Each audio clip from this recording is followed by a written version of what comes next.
power of the purse. The power of the purse.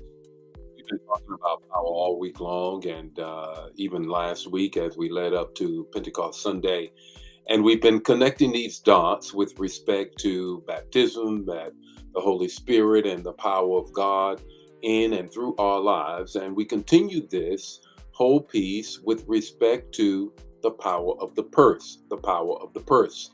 And so we want to get right into that and share that word, greet some people, and then help you to grab a hold of the power of your purpose. The power of your purse. Good morning, Pamela. How are you? Brenda, how are you? Elder Mobley, how are you on this morning? Francine, how are you on this morning? Ella, how are you on this morning? Lena, how are you doing on this morning? It's a wonderful morning. Good morning, Dawn. How are you? Lydia, how are you? It's a great morning, and it's a good morning to talk about the power of the purse. They always say, follow the money, follow the money, or whoever has those purse strings, that's who has the power. Well, that's what we're going to deal with this morning. But before we do that, I want to greet some more people and then really want to set it up and kind of remind you about where we're going on this coming Sunday, what we've been dealing with. We've been dealing with this whole thing about power. We've been dealing with family. And this coming Sunday, in particular, this coming Sunday, we're going to talk about the pain, the power, and the purpose of family. The pain, the power, and the purpose of family. But before we get into that, let's greet some more folk and then just get right into this word. I need an impartation into your life on this morning. Good morning, Elder Jan. How are you? Peggy, how are you? Pamela, how are you all on this morning? Wendy, how are you? Liz, how are you doing on this morning? Brother Pope, how are you? Brother Nesbitt, how's everything going with you on this morning? This morning, it's all about the power of the purse. Let me give you some context. Typically, when we're talking about Congress or we're talking about anybody, we say whoever has the purse strings has the power. Whoever has the purse strings has the power. And we move on to say even more, follow the money. Follow the money. You're always going to find some things that are happening there. But let me give you this text this morning. The text is Deuteronomy 8:18. Moses is preaching his sermon before the people go into the promised land, of which he will not accompany them, but he's preparing them for it. What does he say in Deuteronomy 8:18? Check it out. I know you've heard it.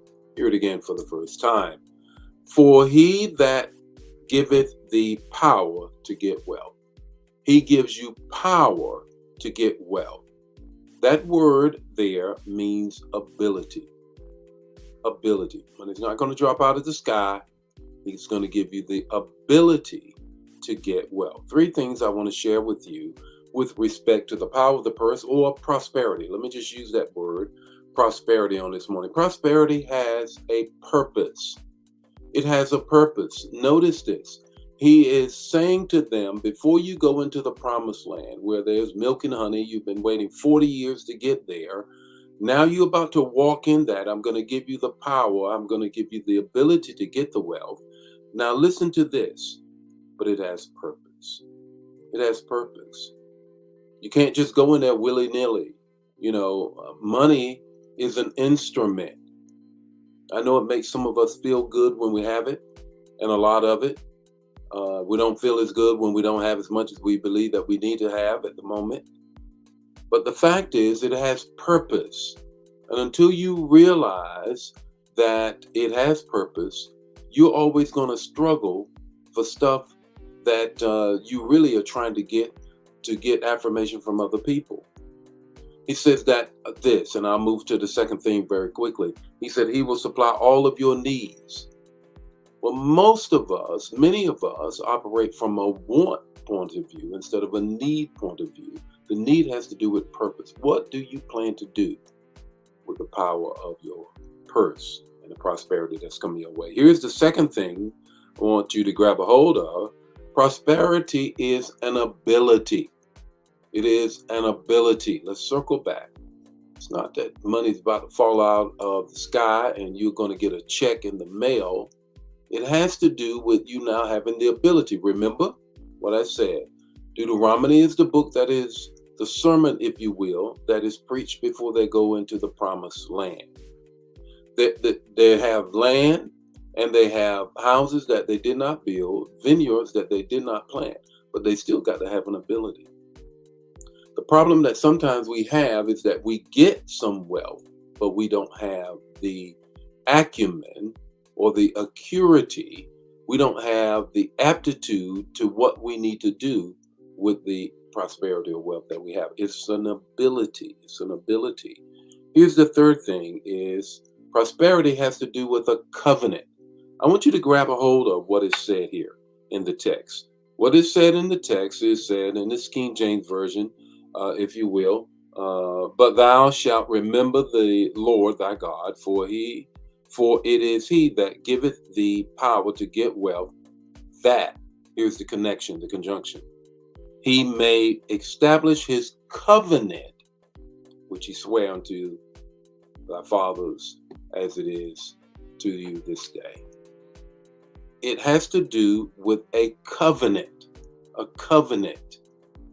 Many times we get things, but we don't keep the promise. And what God is saying is, I'm about to keep my promise to your forefathers that I will do with respect to you. But it's a two-way track. Because in the same text, he says, if you do what is right, if you do this, it's a two-way track. Therefore, the covenant has to be kept on both sides. The covenant has to be kept on both sides. What's your takeaway this morning? Your takeaway is just a very simple question. I want you to grab it, and that is, how much power does your purse holder have? How much power does your purse have right now? The Lord be with you today. May his face shine upon you and give you peace. Share this, man. If it bless you, bless somebody else. Tomorrow, I will have the trailer for the message on this coming Sunday, which is Family Sunday at New Life, one service, 10 o'clock. And I got a word for you for that. And I'll give you just a snippet of it tomorrow. And that is this: the pain, the power, and the purpose of family. All about Solutions Sunday. God bless you. Share the manna.